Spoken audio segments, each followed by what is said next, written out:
Todos durante nuestra vida experimentamos momentos buenos y momentos malos. En algunas personas esos cambios se dan de manera brusca, exagerada. Cuando esto ocurre, estamos frente a lo que se conoce como un trastorno bipolar, y justamente para conocer más sobre este tema me acompaña el psiquiatra Luis Madrid, especialista en la materia. Bienvenido, doctor, gracias por estar con nosotros. Muchas gracias a ti por la invitación. Bien, y también me acompaña Josefina Pico, ella es presidenta de la Fundación de Bipolares de Venezuela. Bienvenida también a Noticias Globovisión Salud. Muchas gracias por la invitación. Bien, una pregunta que se hacen muchas personas es ¿quién es bipolar? Porque como dije anteriormente, muchos de nosotros experimentamos momentos bajos, momentos buenos, momentos malos, altibajos durante toda nuestra vida. Entonces, ¿qué distingue a una persona bipolar? Claro. Muy buena pregunta, ¿no? Porque fíjate, es cierto, normalmente en la vida estamos expuestos a situaciones de pérdida que nos va a generar por común una situación de duelo, de tristeza, de apatía, inclusive podemos dejar de funcionar un poquito bien por unos días. Eso es lo que llamamos duelo. Generalmente es una emoción que es transitoria. Tiene un pico y después uno empieza a mejorar y nuevamente se adapta. Igualmente a veces tenemos éxitos y logros en la vida que hacen que tengamos periodos de alegría. Nos ganamos un premio, nos ascendieron, vamos a tener un hijo, me voy a casar, etc. Entonces uno tiene un periodo de alegría y luego esa alegría poco a poco va bajando porque también la alegría es transitoria, al igual que el duelo. En el trastorno bipolar ocurre un fenómeno patológico muy particular, que es que el estado de ánimo se vuelve muy intenso sin ninguna razón, sin una causa aparente. El individuo comienza a experimentar un episodio de euforia patológica muy intensa, sostenida en el tiempo, no como la alegría normal, sostenida en el tiempo, y el individuo se torna irritable si le llevan la contraria. Más adelante podremos describir algunos síntomas. Y esto se alterna con episodios en el cual el paciente tiene una profunda depresión, están muy inhibidos, caen en cama, no se pueden levantar, describiremos también los síntomas, y esto puede durar semanas, meses, inclusive años, el individuo con un episodio de depresión mayor. El paciente entonces se alterna entre episodios de manía o hipomanía, que son estos estados de euforia patológica, con episodios de depresión, y tiene periodos de eutimia, que es el estado de ánimo que normalmente tenemos todos, que es algo fluctuante, pero dentro de un rango que no altera nuestro funcionamiento. Entonces, hablamos del trastorno bipolar cuando hay un cuadro patológico del estado de ánimo donde el individuo comienza a tener estas fluctuaciones intensas hacia arriba o hacia abajo del ánimo, prolongadas y que producen una disfunción muy marcada en su vida y en sus relaciones interpersonales. Ahora, estos episodios de euforia ¿se pueden llevar paralelamente con un episodio depresivo? Sí, fíjate, muy buena pregunta, porque sí, están descritos lo que llamamos los especificadores mixtos, o episodios mixtos, como se llamaba anteriormente, que es que el individuo tiene síntomas de manía o hipomanía, es decir, de euforia patológica, y síntomas de depresión simultáneamente. Por ejemplo, el paciente puede estar muy deprimido en la cama, pero el pensamiento está muy acelerado y no puede detener la mente, por ejemplo. Se torna irritable y muy ansioso. Otro estado mixto común es que el paciente está muy deprimido y, por ejemplo, puede tener actividad sexual compulsiva, se masturba compulsivamente, sale y tiene conducta promiscua, sexo muy casual, y eso en el marco de la depresión. Igualmente el paciente puede estar muy deprimido y hace compras compulsivas, tiene sexo compulsivo como acabamos de describir, también puede caer en juegos patológicos, ludopatía, este tipo de cosas. Entonces hay una combinación como de conductas depresivas con conductas ligadas al placer, ¿no? Entonces ahí pudiéramos estar en claramente un episodio mixto. Las personas tienden a confundir un episodio maníaco con la manía, pero esto no tiene nada que ver, ¿es así? Lo que pasa es que, fíjate, en el argot popular hay una cosa que llaman, que una persona tiene manías o que es un maniático, ¿no?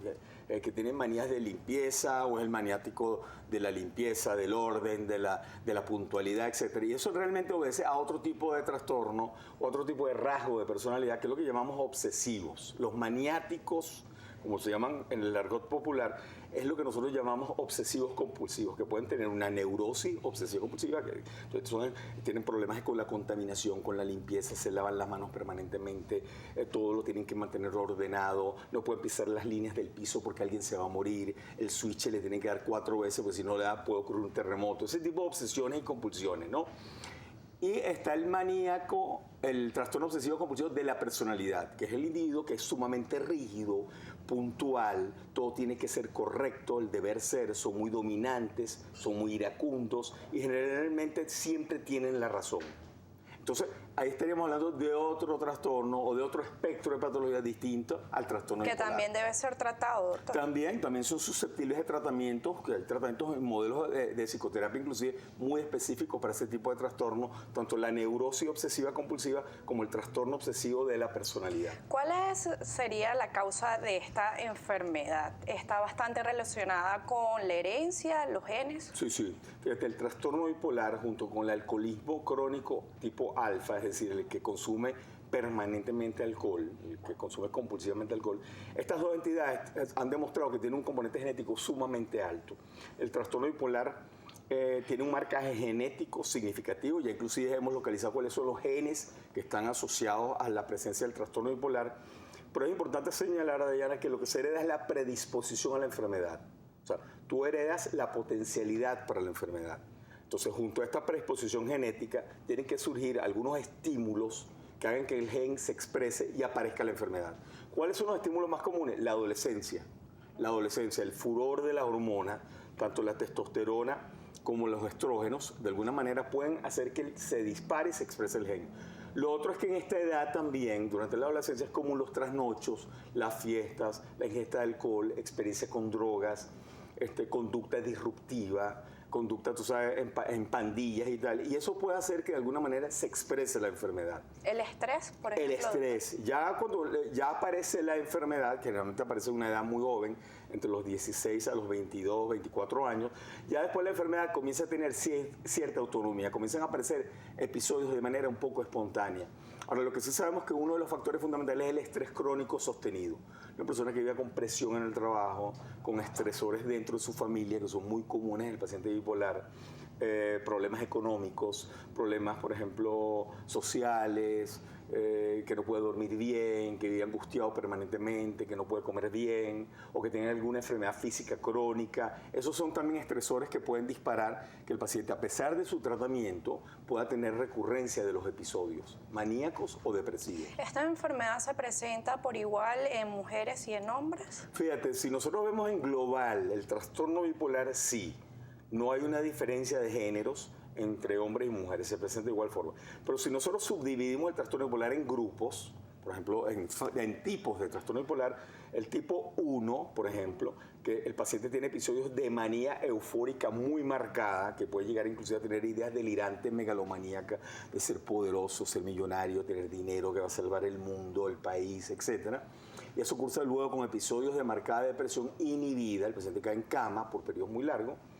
Esto se ve igual en hombres y mujeres, pero cuando el paciente tiene episodios de hipomanía, que es lo que llamamos trastorno bipolar tipo 2, son episodios de euforia más pequeños, no tan marcados, puede inclusive a veces pasar desapercibido. Dura 2, 3, 4 días apenas, a veces dura un poco más, pero normalmente duran 4 días. Y luego vienen unas depresiones brutales, larguísimas y muy difíciles de tratar. Esto lo llamamos tipo 2. Trastorno bipolar tipo 2. Aquí sí hay un predominio en el sexo femenino. Se dice que el 75% de los pacientes con trastorno bipolar tipo 2 son de sexo femenino, mientras que apenas se ve en el 25% en el sexo masculino. Ahora, ¿hay algunos medicamentos, doctor, que puedan disparar los síntomas, aumentar los síntomas? Por ejemplo, algunos antibióticos, esteroides. Fíjate, sí, Diana, fíjate. Por ejemplo, es importante recordar el alcohol y las drogas, sobre todo los cannabinoides como la marihuana, son uno de los principales disparadores de episodios. Pero también algunos medicamentos, por ejemplo, los esteroides anabólicos que se utilizan para el desarrollo de la masa muscular, corticoesteroides que se utilizan como antiinflamatorios, pueden inducir episodios de depresión con mucha frecuencia. Los esteroides anabólicos más bien pueden desarrollar episodios de manía. También los anorexígenos. Algunos antibióticos como las quinolonas también, por ejemplo la ciprofloxacina y el grupo de las quinolonas pueden desarrollar también algunos episodios.